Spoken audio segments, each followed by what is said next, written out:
The explosion happened before either of them could close that final distance. Glass erupted inward like 1,000 crystalline daggers, catching the boutique's soft lighting and transforming it into something terrifying and beautiful. The front window collapsed in a cascading wave of destruction, shards skittering across the marble floor like deadly rain. Kaima's scream cut through the chaos. Daehyun moved on pure instinct. His arms wrapped around her, spinning them both away from the window as his body became her shield. More glass peppered his bare back, but he barely felt it. His injured side screamed in protest, fresh blood seeping through Kaima's careful bandaging, but he didn't let go. They crashed against the wall together, his weight pinning her there, his breath harsh against her ear. "Don't move," he commanded. "Don't make a sound." Through the destroyed window, shadows moved with deliberate slowness, not rushing in, not attacking, just standing there, making sure they were seen, making sure the message was clear. "We know where you are. We know what matters to you. We can reach you anywhere." Kaima's entire body trembled against his. Her fingers clutched at his shoulders, nails digging into skin. He could feel her rapid heartbeat against his chest, could hear the terrified gasp she was trying to suppress. "Daehyun," she whispered. "What do we do?" His mind calculated possibilities at lightning speed. The front entrance was compromised. The side door led to a street likely filled with more harpies. But there was another way out, one he'd noticed the first time he'd visited, because men in his position always looked for exits. "There's a back door," he said quietly. "The one past your office. It leads to the service alley." "How do you know?" "I always know the exits." He pulled back slightly, just enough to look at her face. Even terrified, even with glass glittering in her hair like deadly diamonds, she was beautiful. "Can you walk? Can you move quietly?" She nodded, though her eyes were wide with fear. "Good girl. Stay behind me. Step exactly where I step. If I tell you to run, you run and don't look back. Understand? I'm not leaving you. Kaima. I'm not." Her voice was stronger now, cutting through his protest. "So whatever plan you're making, it includes both of us or it's not happening." Despite everything, despite the danger and the blood and the shadows waiting outside, something warm flickered in his chest. She was terrified, but she wasn't abandoning him. In his world, loyalty was bought with money or fear. But Kaima's loyalty came from something else entirely. "Stay close," he said finally. They moved through the darkened boutique like ghosts. Daehyun's injuries made each step an exercise in controlled agony, but he forced himself to move smoothly, quietly. Behind him, Kaima matched his pace perfectly, her hand gripping the back of his belt to keep contact without restricting his movement. The office door was 15 feet away, then 10, then 5. A shadow moved across the broken window. Daehyun froze, one hand shooting back to press Kaima against the wall. They stood motionless, barely breathing, as footsteps crunched across broken glass outside. The shadow paused, head turning to scan the interior. Kaima's fingers tightened on his belt. He could feel her pressing closer, seeking shelter in his presence despite his nakedness and blood and obvious vulnerability. Something about that trust made his chest constrict painfully. The shadow moved on. They reached the office. The back exit was exactly where he remembered. A service door painted the same color as the wall to blend in. He tested the handle slowly, carefully. It opened without sound. The alley beyond was narrow and dark, lit only by a single flickering bulb 20 yards away. Rain continued to fall, turning the concrete into a slick maze of puddles and shadows. The perfect place for an ambush, but also their only option. "Now," Daehyun said, pulling Kaima through the door. They emerged into the rain, and immediately his injuries made themselves known with renewed vengeance.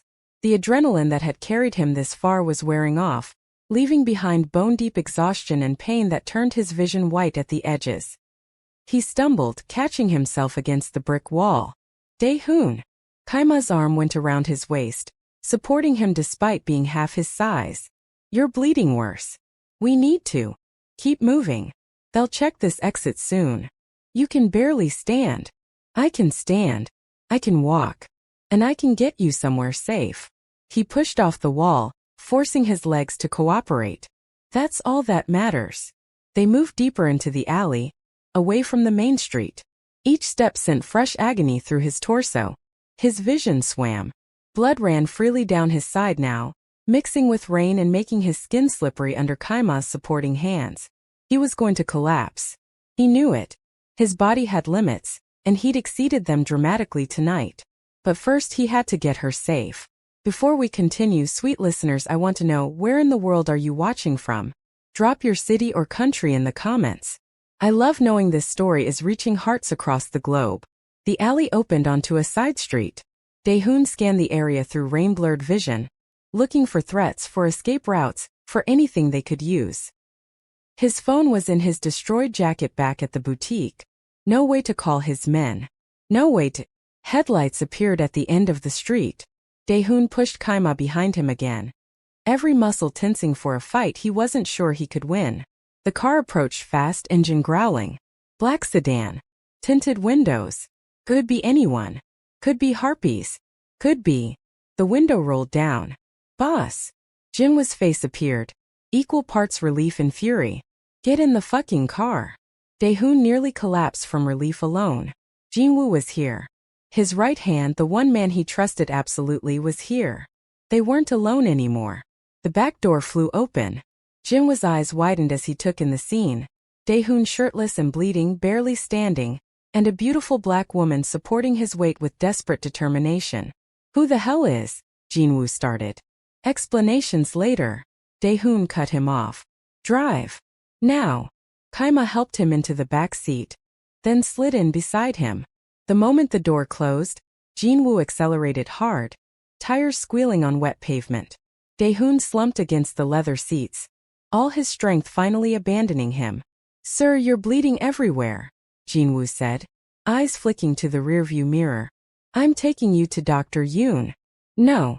The penthouse. You need medical. The penthouse, Jinwoo. That's an order. Kaima's hands found his in the darkness of the back seat. Her fingers laced through his, warm and solid and real. He squeezed back, probably too hard, but he needed the anchor. Needed the proof that she was safe, that he'd gotten her out, that she was still here. I've got you, she whispered. You're okay. You're going to be okay. He wanted to laugh at that. Nothing about this situation was okay. The harpies had attacked him twice in one night. They'd destroyed her boutique. They knew about her now, knew that she mattered to him, which meant she'd never be truly safe again. But her hand in his felt like the only okay thing in his entire violent, broken world. Jinwoo drove with controlled aggression, taking corners fast but smooth, doubling back twice to ensure they weren't followed. His eyes kept returning to the mirror, studying Kaima with obvious suspicion and concern. Sir, he said carefully, we need to talk about what happened. The harpies hit 2 of our warehouses while you were occupied. They're making a coordinated move. This isn't random violence. I know. Do you? Because from where I'm sitting, it looks like they found your weakness. Jinwoo's voice hardened. And weaknesses get people killed in our world. Daehyun's hand tightened on Kaima's. She didn't pull away. Didn't flinch. Just held on like she had no intention of ever letting go. She's not a weakness, Daehyun said quietly. Then what is she? He didn't have an answer. What was Kaima? The woman who'd accidentally awakened something he thought was dead? The civilian who'd shown him kindness when everyone else offered only fear or obedience? The impossible connection he'd been searching for without knowing he was searching? She's mine, he said finally. That's all you need to know. In the mirror, Jinwoo's expression shifted from suspicion to something almost like pity. He'd known Daehyun for 10 years, had watched him slowly turn into ice after the accident. And now here was his boss, bleeding and battered, making declarations about a woman he'd met weeks ago. Probably looked like madness. Maybe it was. Kaima's thumb traced circles on the back of his hand, a soothing rhythm that cut through his spiraling thoughts. He looked at her in the passing streetlights, studying her profile, the determined set of her jaw, the way she refused to show fear even though she had every reason to be terrified. Are you okay? He asked softly. She turned to face him, and her eyes were bright with unshed tears. Am I okay? Daehyun, you're the one who's been stabbed and beaten and... Her voice cracked. You threw yourself over me. You could have died. Better me than you. That's not... She pressed her lips together, fighting for composure. You don't get to decide your life matters less than mine. In this moment it does. No, it doesn't. She leaned closer, her free hand coming up to touch his face with infinite gentleness. Your life matters, Daehyun. To me. It matters to me. Something inside him cracked open. Some final wall he'd been maintaining crumbled under the weight of those simple words. His life mattered. To her. After years of existing rather than living, of treating himself like a weapon to be aimed rather than a person to be valued, someone cared whether he lived or died beyond his utility. He wanted to kiss her. Wanted it so badly it physically hurt. But they were covered in blood and glass, in the back of a car being driven by his suspicious lieutenant, racing through Seoul while enemies circled closer. Not exactly the romantic moment she deserved. We're here, Jinwoo announced, pulling into the underground garage of Daehyun's building. The garage was empty at this hour. Just rows of expensive cars gleaming under fluorescent lights. Jinwoo parked near the private elevator, the one that went directly to Daehyun's penthouse. He killed the engine and turned in his seat. I need to coordinate our response to the warehouse attacks, he said. The men are waiting for orders. But sir, he paused, choosing his words carefully. If you're keeping her, you need to make that decision definitively. Half measures will get you both killed. I'm keeping her, Daehyun said without hesitation. Jinwoo nodded slowly. Then I'll have security protocols updated. She'll need protection detail, background check, secure transport arrangements. Tomorrow, Daehyun interrupted. Tonight, just make sure no one gets through that elevator. Understood. Jinwoo's eyes flicked to Kaima one more time. Welcome to the madness, miss. Hope you're ready for it. Then he was gone, leaving them alone in the concrete silence of the garage. Kaima helped Daehyun out of the car, taking more of his weight than he wanted to admit he needed. The elevator ride to the top floor felt eternal. Just the two of them reflected in the polished steel doors, covered in blood and rain and destruction. This is insane, Kaima said suddenly. This whole night is insane. I should be terrified. I should be running away from you as fast as possible. Are you? Terrified? Yes. Running? No. She met his eyes in their reflection. I don't understand it either. But I'm not going anywhere. The elevator doors opened directly into his penthouse. Floor-to-ceiling windows offered a breathtaking view of Seoul's glittering skyline, spreading out like a carpet of stars. Modern furniture in blacks and grays, expensive art on the walls, everything carefully curated to project power and wealth and taste. A showcase, not a home. Kaima took it all in with wide eyes as she helped him through the entrance. He directed her toward the bathroom, the one with the massive marble counter and shower that could fit 6 people. More space for her to work. She sat him on the counter edge and disappeared, returning moments later with fresh towels and a much more comprehensive first aid kit than the one at her boutique. You keep a full medical supply in your bathroom? She asked. Occupational hazard. She began cleaning his wounds again, more thoroughly this time. The knife slash across his ribs had reopened completely, bleeding freely.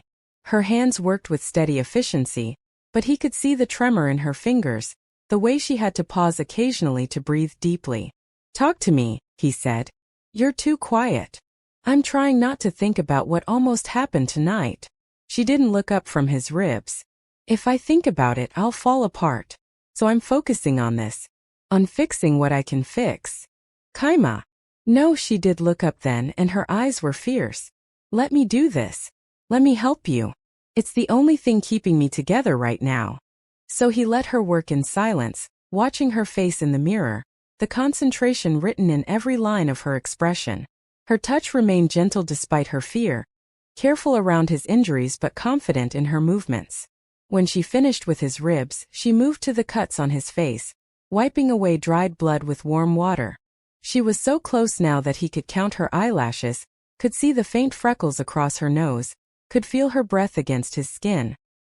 His hands found her waist without conscious thought, just rested there, spanning the curve of her hips, grounding himself in her presence. She didn't pull away. If anything, she leaned slightly closer.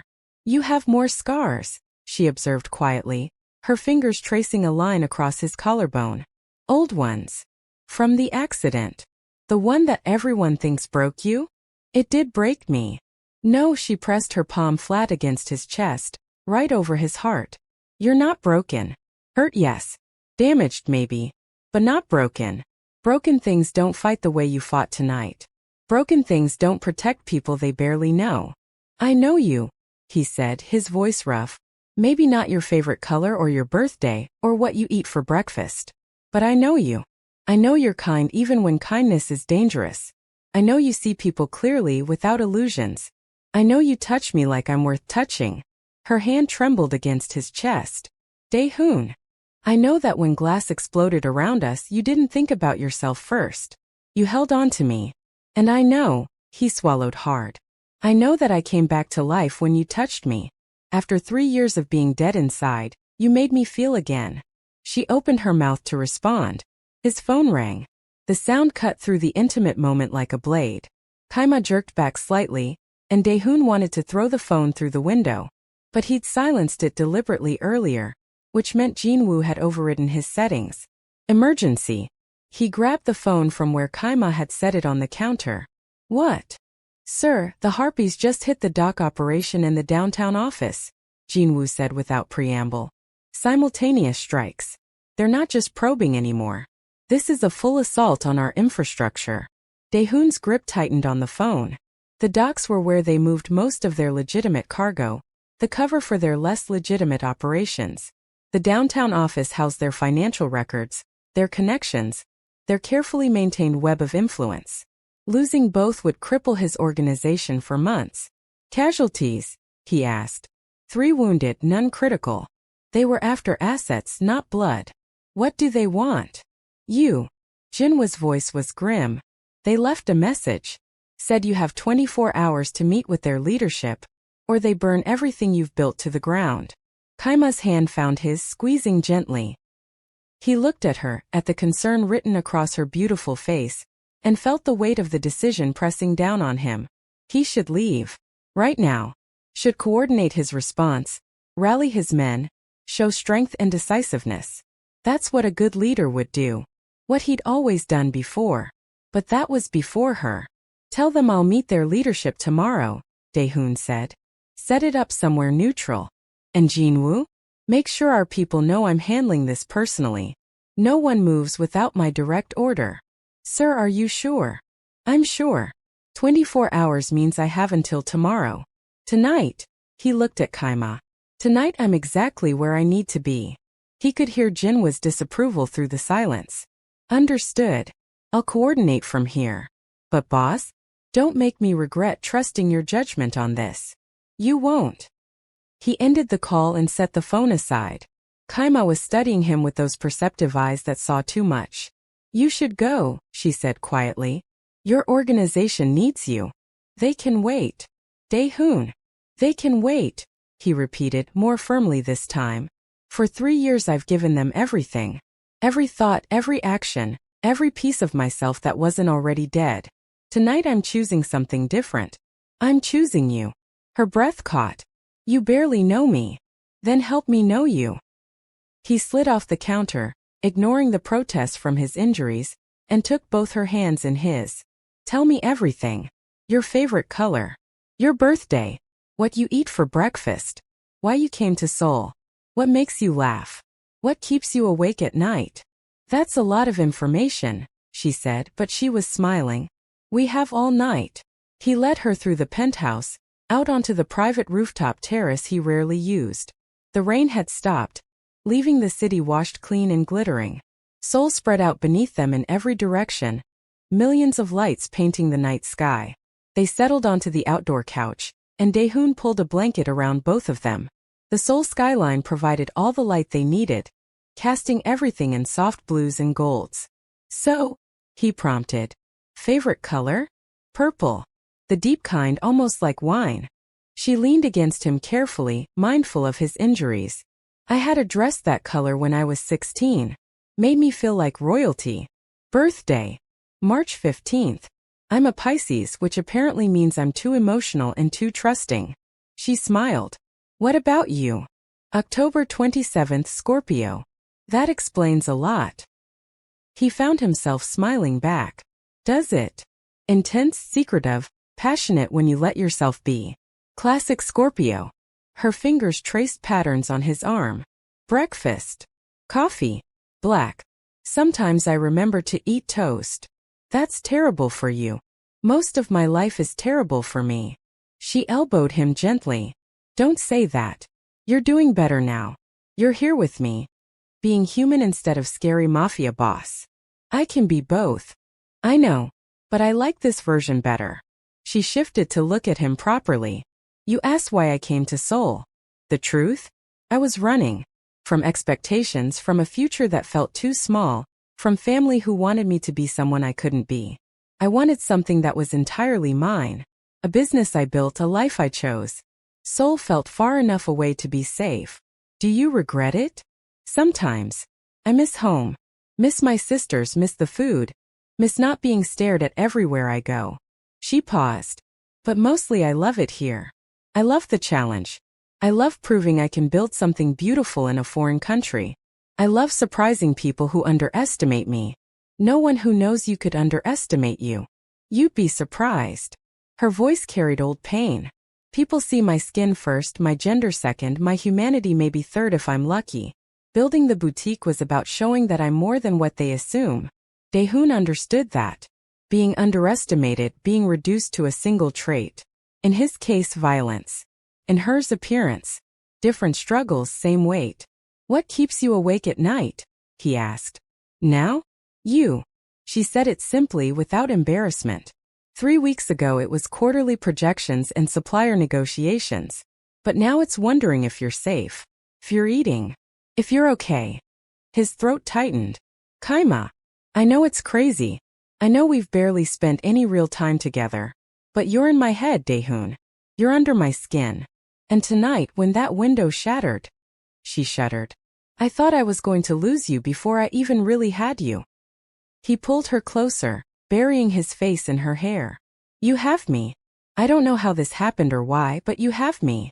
They sat like that for long moments, just breathing together, existing in the same space. Far below, a car moved slowly down a distant street. Something about its deliberate pace made Daehyun's instincts prickle. We should go inside, he said. Why? He didn't want to frighten her, but he wouldn't lie either. That car. Could be nothing. Could be surveillance. Either way, I'd rather not make you an easy target. She looked down at the street, then back at him. Do you ever get to just exist? Without calculating threats and angles and danger? Not for a long time. That's exhausting. It is. They went inside and Daehyun locked the terrace doors, engaging security protocols he rarely bothered with. The penthouse was fortress secure when he wanted it to be, with reinforced everything in panic room and enough weapons hidden throughout to stage a small war. But none of that mattered as much as the woman walking through his space, studying his life with curious eyes. She paused at his piano. A Steinway grand, black and gleaming and rarely played anymore. Her fingers ghosted over the keys without pressing them. You play? She asked. Not anymore. Why not? Because music required feeling and feeling had been too dangerous for too long. Because the last time he'd played had been the night before the accident. And touching those keys meant remembering who he'd been before everything shattered. But he didn't say any of that. Instead he crossed to her, taking her hand and guiding her to sit on the bench beside him. What are you doing? She asked. Teaching you something about me. He positioned his hands on the keys and began to play. Just a simple melody at first, something half remembered from years ago. Then it grew, became more complex, his fingers finding old pathways through muscle memory alone. Kaima watched in silence, her eyes reflecting the city lights filtering through the windows. The music filled the space between them, saying things he didn't have words for. Pain and longing and hope and fear all woven together into something almost beautiful. When he finished, the silence that followed felt sacred. You're full of surprises, she said softly. So are you. I don't play piano. No. But you make me want to play again. Make me want to do a lot of things I stopped allowing myself years ago. She turned toward him on the bench, and suddenly they were close again, that electric tension building between them like a living thing. His hand came up to cup her face, thumb brushing across her cheekbone. Kaima, he breathed. Yes. I need to tell you something. Before this goes any further. She waited, her eyes searching his face. The accident, he began. It didn't just give me scars. Took something from me. The doctor said it was permanent, that certain nerve pathways were destroyed. I couldn't feel attraction anymore. Couldn't respond physically. For 3 years I was dead in that way. Understanding dawned in her eyes. But now you touched me. Just your fingers on my wrist, and everything I thought was destroyed came roaring back. You woke me up, Kaima. Made me feel things I'd mourned as lost forever. Her hand covered his where it rested on her face. Is that why you ran the first time? I panicked. It wasn't supposed to be possible. And now I'm terrified of losing this. Of losing you. Of going back to that empty existence. His voice dropped.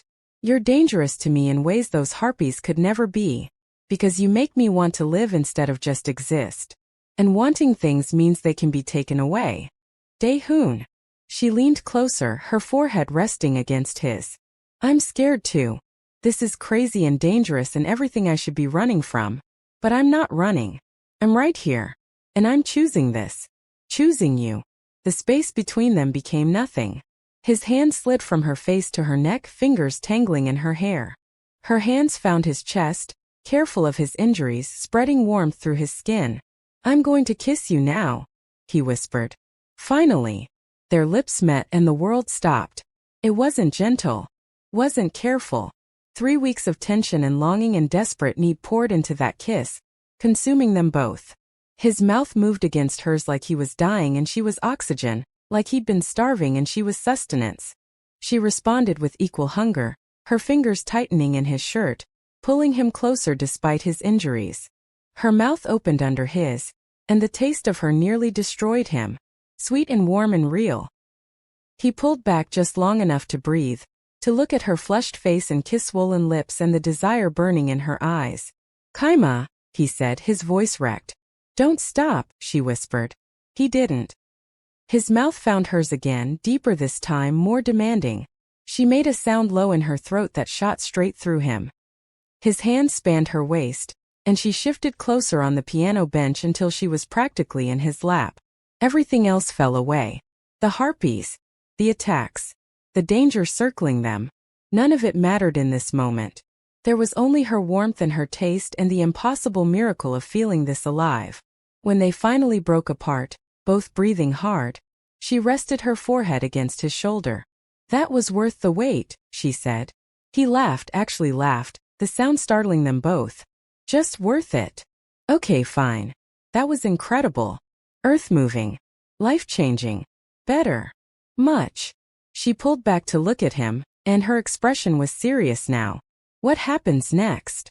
Tomorrow you have to meet the harpies. They're threatening everything you've built.